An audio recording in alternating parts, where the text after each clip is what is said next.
Ladies and gentlemen, last but not least, let's welcome Mr. Elon Musk, the co-founder and CEO at Tesla, and Jack Ma, the co-chair of the UN High-Level Panel on Digital Cooperation. Let's give them a very big applause.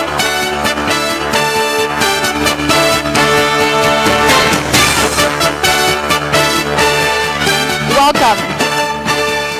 Great to have both of you here with us today. The session is actually much awaited. We've already posted some of the keywords of the questions on the big screen, and later on you can just click the word you're interested in to talk about. Now the stage is yours.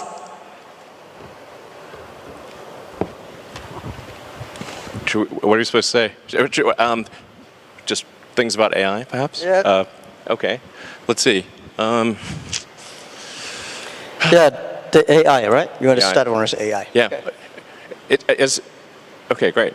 AI. Yeah. Actually, I'm told that does AI mean love? There's like a name AI. It sort of sounds a bit like love. Yeah, AI. I hate the word AI called artificial intelligence. I call it Alibaba intelligence. Yeah. might end up being true. You never know. I think generally people underestimate the capability of AI. They sort of think like it's a smart human, but it's really much. It's going to be much more than that. It'll be much smarter than the smartest human.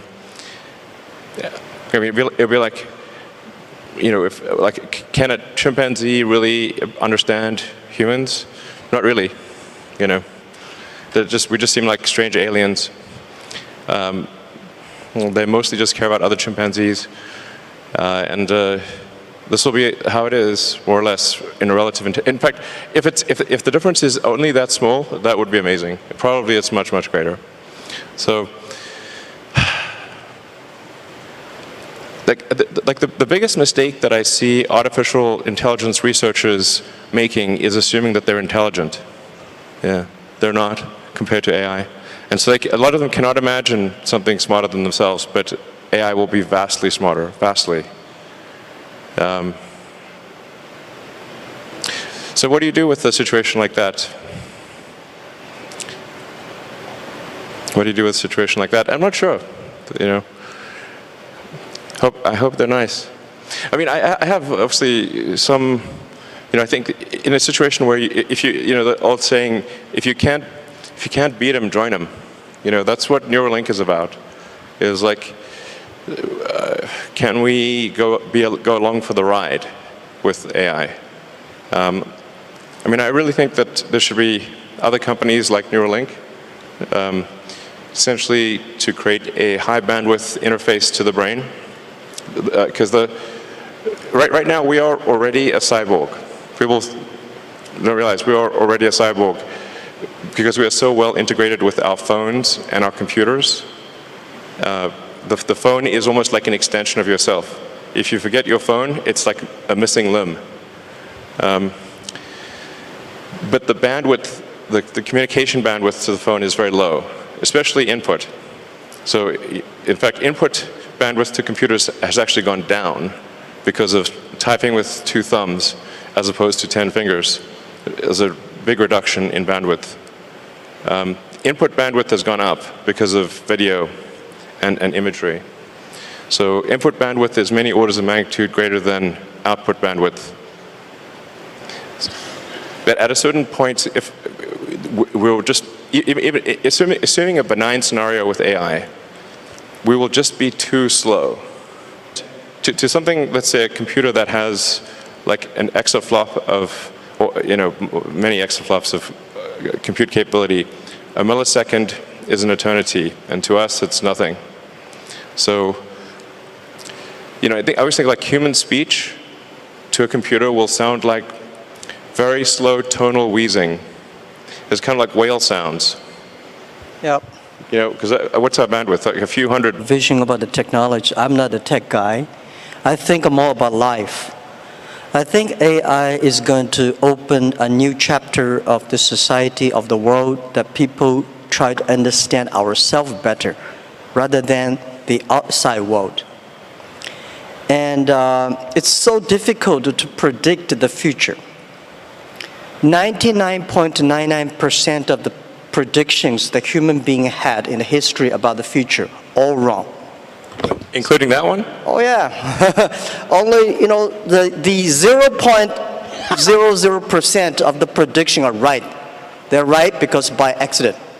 Yeah, but it's also true that 80% of statistics are false. Yeah. So my meaning is Cold that, room, come on guys, that was a joke. my meaning is I'm happy about the artificial intelligence or Alibaba intelligence that's going to understand the inside of the human better. So when people worry a lot about artificial intelligence, people should have more confidence in themselves, because I think if a lot of solutions we don't have today, but there will be solutions tomorrow. We don't have solutions, but the young people will have solutions. So I'm quite optimistic, and I don't think artificial intelligence is a threat. I don't think artificial intelligence is something terrible, but human beings are smart enough to learn that. And to me, artificial intelligence is just like, people worry a lot about this today are those people, I call them called college smartness. People like us, street smart, we never scared of that. We think it's a great fun, and we want to change ourselves to embrace it. I don't know, man, that's like famous last words. Let me tell you, AI is, I mean, you look at sort of the rate of advancement, just in general, the rate of advancement of computers is insane. And like a good example would be video games. If you go back 40 years ago, 50 years ago maybe, you had Pong. That was just two rectangles and a square. Now you've got photorealistic real-time simulations with millions of people playing simultaneously. If you assume any rate of improvement at all, these games will be indistinguishable from reality. You will not be able to tell the difference. Either that or civilization will end. Those are the two options. But even if the rate of technology improvement slowed down by 1,000, then okay, advance 1,000 years, or 10,000 years. This is still very tiny. Civilization has been around for probably, arguably, I think 7,000 years or something like that. If you count it from the first time there was any writing, any recorded symbols, besides cave paintings. There's a very tiny amount of time, considering the universe is 13.8 billion years old. I mean, if civilization lasted for 1 million years, we would only increment the third decimal point after 13.8 billion years, if we lasted for 1 million years. Mm-hmm. That seems like a long time, given that we've only been around for 7,000 years. It's been kind of a roller coaster on the civilization front. So, I mean, I'm a naturally optimistic person, to be clear. I'm not saying, hey, doom and gloom. I'm just saying this is the apparent pattern. The rate of change of technology is incredibly fast. It is outpacing our ability to understand it. Well, I'm not sure, is that good or bad? I don't know.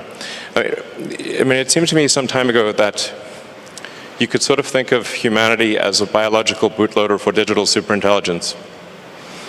For those who know what a bootloader is, a very tiny piece of code without which the computer cannot start. But it's sort of like the minimal bit of code necessary for a computer to start. Like, you couldn't evolve silicon circuits. There needed to be biology to get there. Good. Yeah.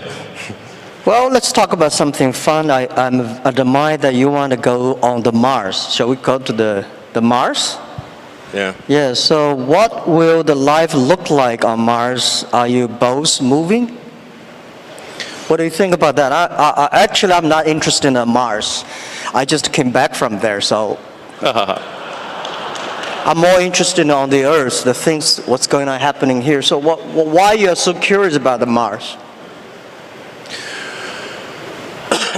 Well, I think the thing about Mars is that I think it's important for us to take the set of actions that are most likely to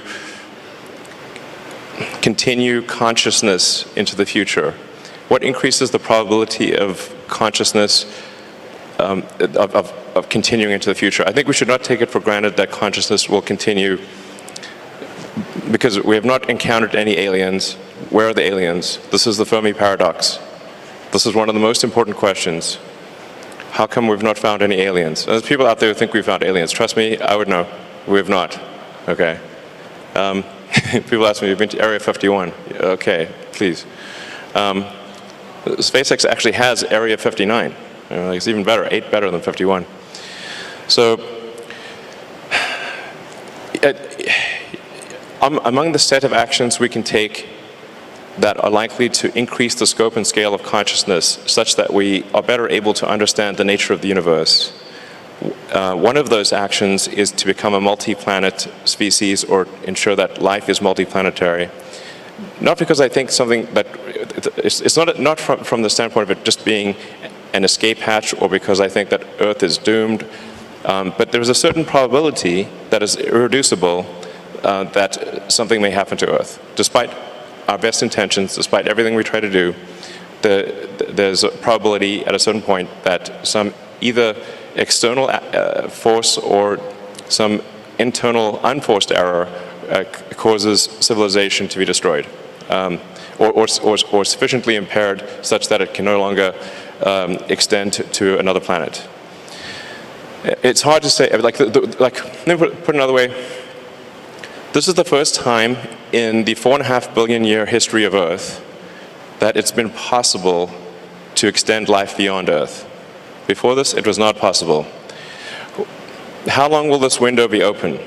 It may be open for a long time, or it may be open for a short time. I think it would be wise to assume that it is open for a short time. And then let us secure the future of consciousness, such that the light of consciousness is not extinguished. And we should try to do this as quickly as possible. That's my view. Good. It's so difficult to secure the future of the Earth, but we can secure the future of next 100 years. I am not the person that I admire your courage for explore the Mars, but I admire a lot of people spend efforts on improving the Earth. It's great to send 1 million people to the Mars, but we have to care about the 7.4 billion people on the Earth. How can we make the world more sustainable? And I'm not that fond of the Mars because I think it's easy to go to the Mars. When you go on the top of the hills of the building, just one step you go to Mars, but you will never be able to come back.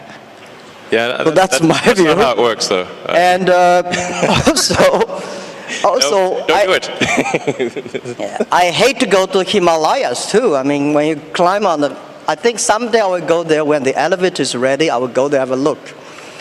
But I think people spending more time on the Earth, think about because no matter how long the civilization of the human beings will be, like 1 million or 2 million or 500,000 years, but we only have 100 years. Uh-huh.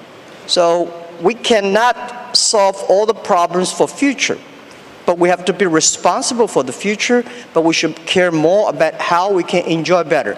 My view is that by the artificial intelligence or AI, when human beings understand ourselves better, then we can improve the world better. Last 200 years, human beings try to understand the other side of the world better, understand the other people better. But I think what I feel excited about AI is that AI is to understand people, the inside of the human beings. The Earth, I heard you're gonna dig a tunnel deep in the Earth, which is amazing. I think, anyhow, every time when I read the news about you are interested in the outside space, I look at you with great respect. We need heroes like you, but we need more heroes like us, working hard on the Earth, improving things every day. That's what I want. Sure. I mean, to be clear, I'm very pro-Earth. Yeah. Great. That sounds great. To be clear, I'm very pro-Earth. When I say us becoming a multi-planet species or making life extending life beyond Earth, expanding the scope and scale of consciousness. From a resource standpoint, I'm talking about less than 1% of Earth's resources should be dedicated to making life multiplanetary or making consciousness multiplanetary. So, I think it should be like somewhere in between how much we spend on lipstick and how much we spend on healthcare. Like, things like for the preservation of consciousness, we should spend maybe slightly more than we spend on cosmetics. That's my, and I'm pro cosmetics. I like it. They're great, but there's probably worth spending, I don't know, somewhere like at least 0.5% of Earth's GDP on extending life to be multiplanetary. Maybe 1%, I'd say, seems like a good use of resources. But then we have like 2 orders of magnitude more resources spent on Earth. So it's not like it's somehow going to fundamentally impair Earth. If like I said, just 1% of Earth resources on that order should be enough to make life multiplanetary. It seems like a wise investment for the future. And obviously I spend a lot of my time on sustainable energy with Tesla, with electric cars and solar and batteries and that kind of thing.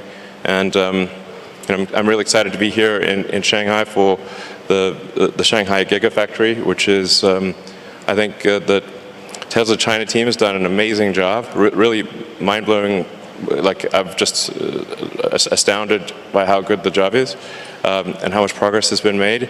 And I think it's a good story for the world, and to say, like, look how much progress you can make in China. This is extremely impressive.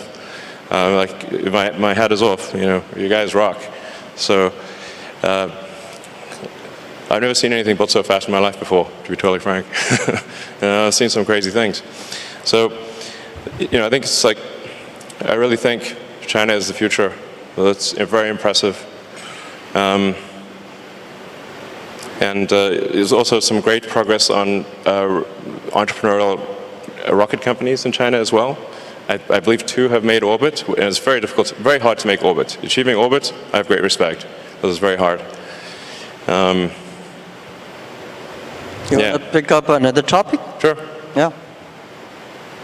Jobs? Should I pick it? Jobs. The jobs or life? Jobs. We're starting. Sure, anything, sure. Okay. So what new jobs will be created because of AI, or has the change already started? What do you think? I think why we needed that many jobs. Sure. Right? My view is that the jobs, actually every technology revolution people start to worry. Right? Last 200 years, we worry about the new technology going to take away all the jobs. Actually, we made a lot of jobs. Second, because of the Industrial Revolution, job created a lot of jobs.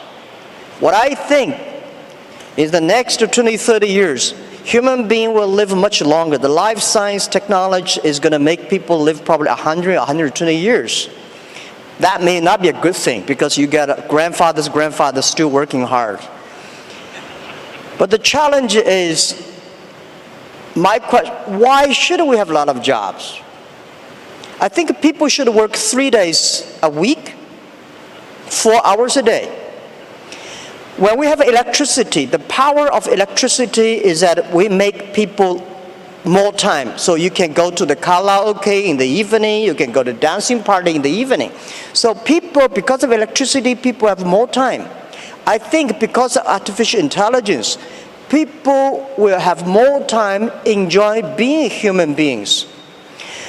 In your life, in my life, I think I visited probably 300 cities in my life. My father visited 30 cities. My grandfather would visit only 3 cities. So my grandchildren probably will visit 3,000 cities all his life. He's always on the Tesla. He's always on the robots, always traveling around. So I don't think we need a lot of jobs. At that time, the jobs we need is make people happier, make people experience the life, enjoy the human beings. So I don't worry about the jobs a lot. First, we're going to have a lot of jobs. Second, we don't need a lot of jobs. Third, there's a very interesting thing, because we'll probably talk about life. In the agriculture period, average age is like 30, 35 years old.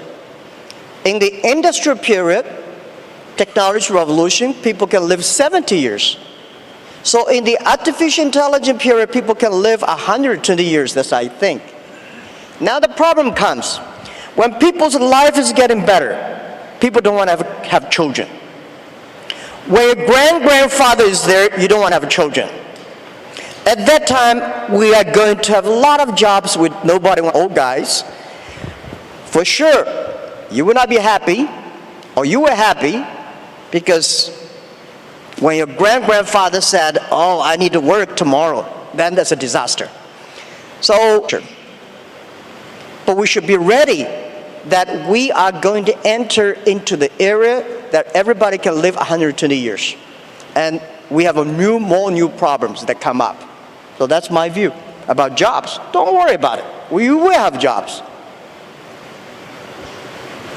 Yeah.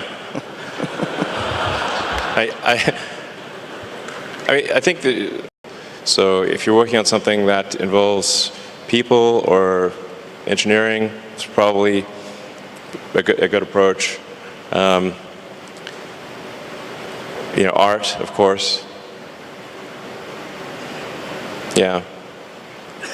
Like I said, I think we're going to have to figure out this Neuralink situation.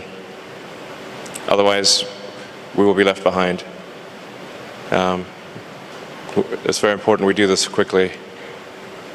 I think we don't have much time. We don't have much time for what? We don't have much time to solve the Neuralink. Yeah. Yeah, you think of like technology and technology awareness. It's like if there was like a topological map of technology awareness, it's mostly flat with a few short buildings and then some very tall spires. And unless you're on that very tall spire, it's not obvious what the topology is. Yeah. I never worry about the things that I cannot solve. I left other people to solve it. Sure. If nobody can solve it, just let it be. That's my life. Oh, let's talk about education. I'm quite interested about education. Can we? Yeah.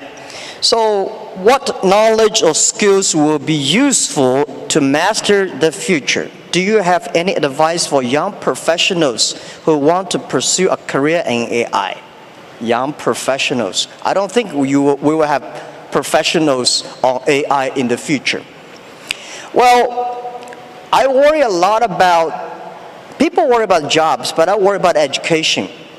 All the education systems, the things we teach our kids, the way we teach our kids are mainly designed for the industrial period.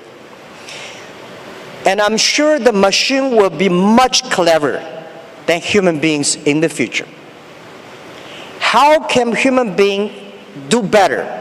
Human beings should be smarter. Human beings should be wiser. So how can we be human beings to be wiser or smarter?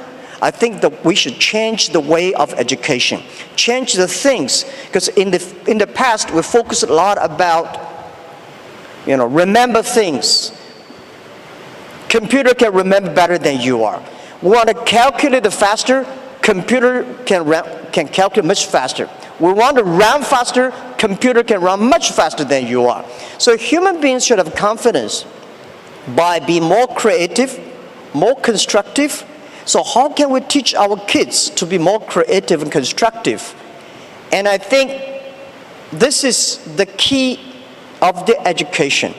And I want spending more time on training kids on arts, on painting, on singing, on dancing. On these are the creative things that make people live like humans. Don't worry about machines. For sure, we should understand one thing, that man can never make another man. Computer is a computer. Computer is just a toy. Man cannot even make a mosquito. So we should have confidence. Computer only have chips. Men have the heart. It's the heart where the wisdom comes from. So I think in the next 10 or 20 years, human beings or every country, every government should focus on reform the education system, making sure our kids be able to find jobs in the future, be able to live in a life that only working 3 days a week, 4 hours a day. And that is very important. If we do not change the education system that we are in, we are all going to be in trouble. That's my view, and don't worry about it. We will change it. Yeah. That's cool. Sure. Thank you. I would say try to learn as much as possible that allows you to predict the future or make the future. So they're saying is the best way to predict the future is to make it. And then assess whether what you're learning is enabling you to predict the future with less error. Are you less wrong? We're always wrong to some degree. But can you reduce the error on your future predictions? I think that's the way to look at education. As of course, but it's both creative, create the future, and predict the future. So that includes art and all those other things. But close the loop on being less wrong about future. I would say that's the right way to think about education. I mean, down the road with a Neuralink, you can just upload any subject instantly. So it'll be like the Matrix. You want to fly a helicopter, no problem. Well, helicopters will fly themselves, but if you wanted to do whatever, any given skill, you just upload it instantly. The way education works right now, it's extremely low bandwidth. It's extremely slow. Lectures are the worst, really. It's like very slow.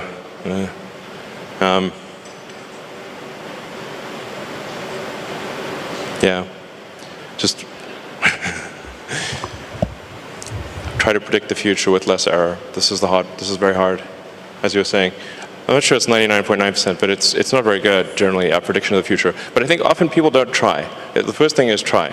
If you don't try, okay, you got to try, and then adjust based on the error of your prior predictions. Yeah, I think just to try is very good. We should always have the confidence to try the future. And I never worry about the errors and the mistakes. Errors and mistakes that are the best assets of human lives. And humans, I think that when people worry about the disasters that AI is going to bring in, I think it's not the disasters. It's the mistakes that human beings make. And trust human beings will be able to correct the mistakes and improve themselves. And that we need education. And this is what we think. In China today, we have 1,800 new babies born every year, which is not enough. We need to have much more than that. But I think the best resources of the human beings or the best resources on the earth are not the coals, not the oil, not the electricity, it's the human brains. How can we make the human brains more creative, constructive? How can we making sure that the machines are always the toys and tools of humans rather than the control?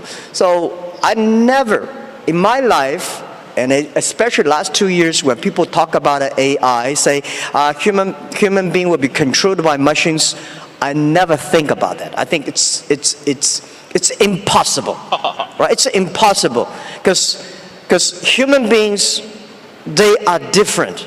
Machines are invented by human beings, and according to the science, right?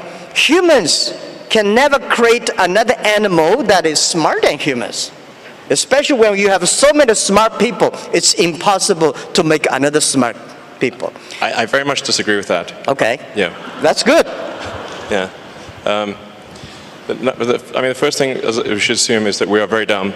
and we can definitely make things smarter than ourselves. I mean, they didn't used to be humans, right? So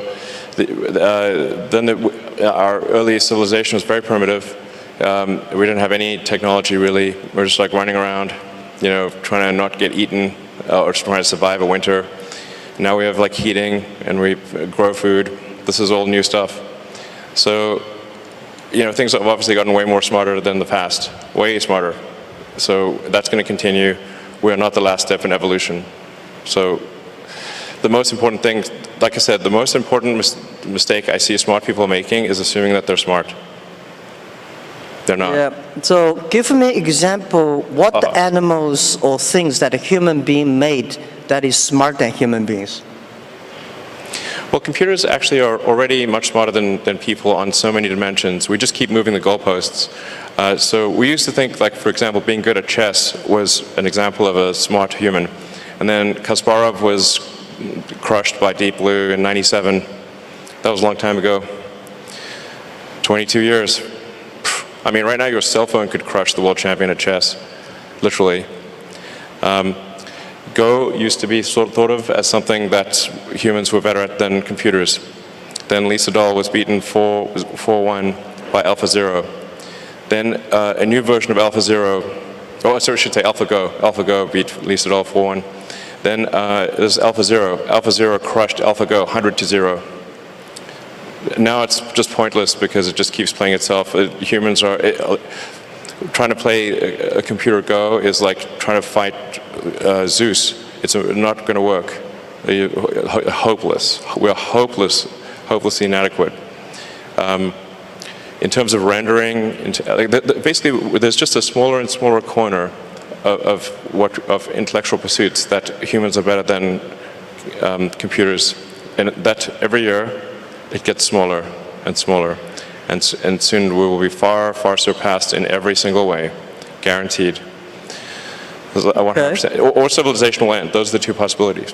Okay. Yeah, my view is that computer may be clever, but human beings are much smarter. Yeah, definitely not. Clever is very academic, is knowledge-driven. Smarter is experience-driven. Computer is smart, is clever, but it's human being. We invented a computer. I never see a computer invented a human being. This is my first point. Second point is that about a Go play chess. It's stupid to compete with a computer on play Go. Just like 100 years ago, when human beings created cars, so human beings said, I can run faster than a car. It's impossible. It's only stupid people to compete with a car who run faster. Go is designed for human to play with human, right? The chess is designed for human to human. Why should a human to fight against a computer? So I never ever play chess or Go with computer. I'll be happy to see two computers fight each other. I'm not interested in play Go with chess.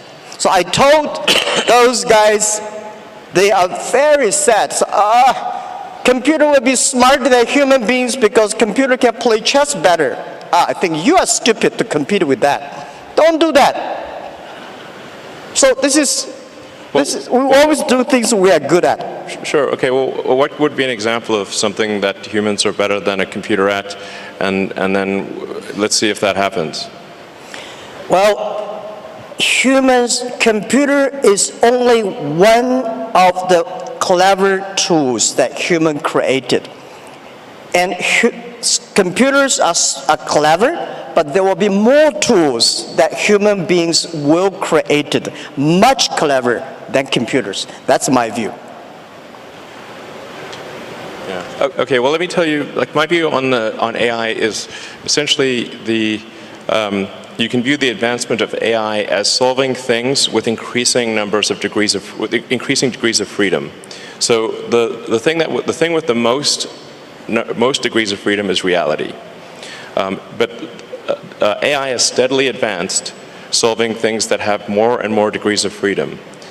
So obviously something like checkers was very easy to solve. That we could solve with classical software, classical computing, not really all that challenging. And in fact, there is a complete solution for checkers, meaning it is literally impossible. Every version of checkers is known. And then there's chess, which also it had many more degrees of freedom than checkers, many orders of magnitude more than checkers, but still really, I would say, a low order of magnitude, low degree of freedom game. Then there's Go, which had many orders of magnitude more degrees of freedom than chess. So it's really just stepping through orders of magnitude of degrees of freedom. This is the way to, I think, view the advancement of intelligence. Yeah. And it's really going to get to the point where it just can completely simulate a person in every way possible, like many people simultaneously. In fact, I mean, obviously there's a strong argument we're in a simulation right now. It sort of reminds me of that joke of like, if life was a video game, what would be the review? And it's like, well, the graphics are incredible. The plot is confusing. The respawn takes a long time. That's a video game. That's life. If life was a video game, respawn takes 20 years to spawn a human being and have them be fully conscious. I'm worried about the birth rate, which you alluded to earlier. Contrary to, like most people think we have like too many people on the planet, but actually this is an outdated view. This is assuming that AI is fine, assuming that there's a benevolent future with AI. I think that the biggest problem the world will face in 20 years is population collapse. Collapse. I agree. I want to emphasize this. The biggest issue in 20 years will be population collapse. Not explosion, collapse. It's very easy to see what the world will look like in 20 years because humans have a 20-year boot sequence. So like you say, okay, well, who was born last year? Okay, now you know what the world looked like in 20 years. It's that easy. I absolutely agree with that. The population problem is going to be facing huge challenge. 1.4 billion people in China sounds a lot, but I think next 20 years we'll see this thing will bring big trouble to China, and the population decreasing of the speed of population decreasing is going to speed up. Yes. And you call it collapse. I agree with accelerating that. collapse. Accelerating collapse. Accelerating collapse. And then the common rebuttal is like, well, what about immigration? Like, from where? Yeah, you want to go to space, the Mars. The Mars will immigrate. Yeah, Mars needs people here, too. probably. Like, Mars needs people. Mars needs people. There's no 0 people there right now. So right now it's just a machine planet. There's only some robots there. This is something that we should pay special attention. That's why the 18 million new babies born in China, which was less than only 1% or something, we should spend more time create these people and treat life better. But also I think about the AI. There's another thing which in my company, in our company, AI we call Alibaba Intelligence because we think when things with order, with things with logic, machine can always do better. AI can do better. But if things without order, without logic, human being can do better. For example, when you love somebody, there's no reason normally. I just love him or just love her. I have no reason. But when I hate somebody, when I want to do bad things on somebody, there's a logic. And when there's a logic, AI can do better. What we do on our end financing, we teach machine all the bad things that bad guys want to do. Machine can learn quickly and arrest all the bad guys immediately. But when you want to do good things, not necessarily. AI means love. That's absolutely right. So that is why the AIs, if the AI can bring love, which I call it, in the past, if you are a successful person, you have to be EQ and IQ, right? In the future, if you want to survive in this world, you have to be the LQ, the Q of love. That's important too. Otherwise, you cannot survive in artificial intelligence time. Well, I agree with love is the answer. There's many songs about that. You want to pick up the final one? Another topic you want to have? Excuse me, gentlemen. Due to the time is very limited, so we only have 5 minutes left. So last question, please. Yeah, we have. You want to pick up the last? Life or human being machines? So you want to talk about your cars, autonomy? What do you want to talk? This feels like one of those steps in a video game where you've got to like pick a path, a choice. I choose life. Okay, life. So how much longer do you think people can live for with the help of AI? Can AI help with environment sustainability? Can you?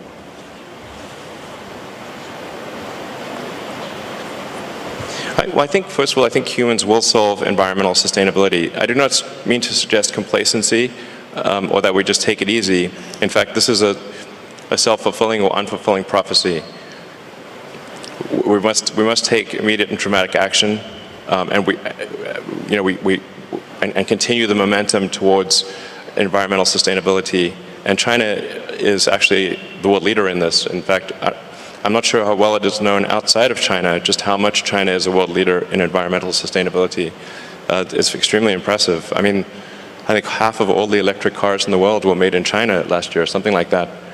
So, so I don't mean to suggest complacency, but I do think humans can and will solve sustainability.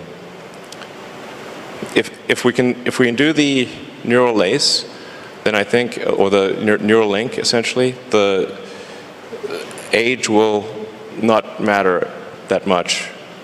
You can simply save your state and restore your state, like a saved game, essentially, something very close to that. I do think we can solve biological aging if we really wanted to. You'd have to make DNA changes, but we're obviously just on a clock. All organisms are.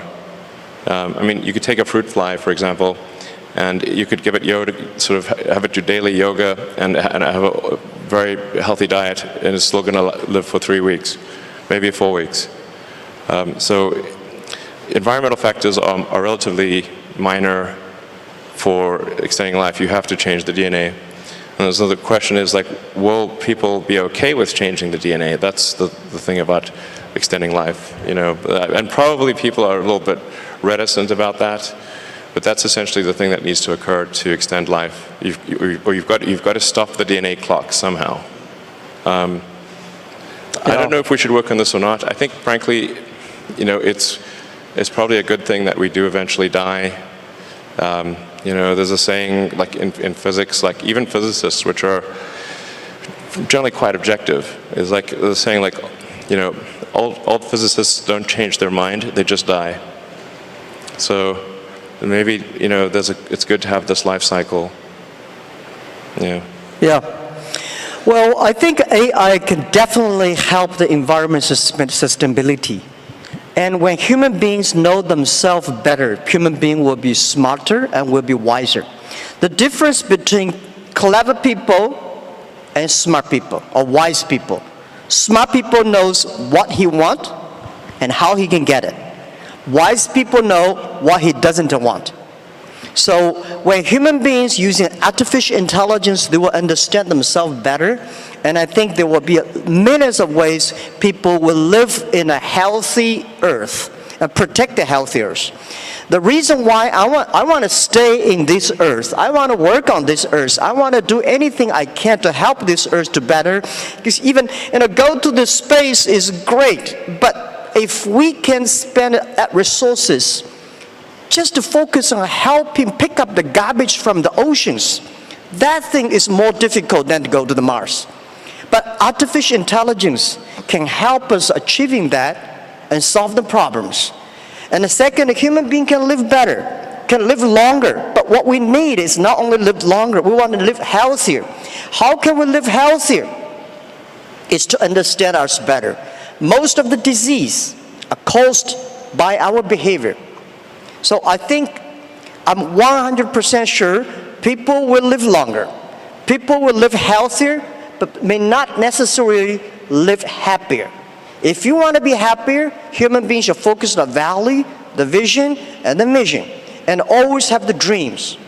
And I don't want people love the technology and put them dreams on the technology. I think technology should be with dreams. It's the not technology change the world. It's the dreams behind the technology that change the world. So my hope is that anything we can do is to improve this world, to helping 7.4 billion people live better and live healthier. And this is all about our world. And I think we will be working very happily because I love your product, Tesla. You know, making world cleaner and no noise and such great technology. I'm happy you have the factory in China. And I think we need to do more things to improve this earth, improve this world, and make sure that people are happier and people care about the family, people care about the health. That's all we should do. And trust us. Trust the human beings and trust young people. Let's take responsibility for today, but let's not take away all the solutions for tomorrow. It's great human beings make mistakes. It's great human beings learn from mistakes. It's great to die. Haha, that's probably true. Thank you. Yeah, you cannot live long. I just like, yeah. Thank you. Fight for the light of consciousness. Thank you, Long. Nice talking to you. Thank you. Thank you so much for this very inspiring and futuristic, very informative dialogue. It seems it's the typical dialogue between the Earth and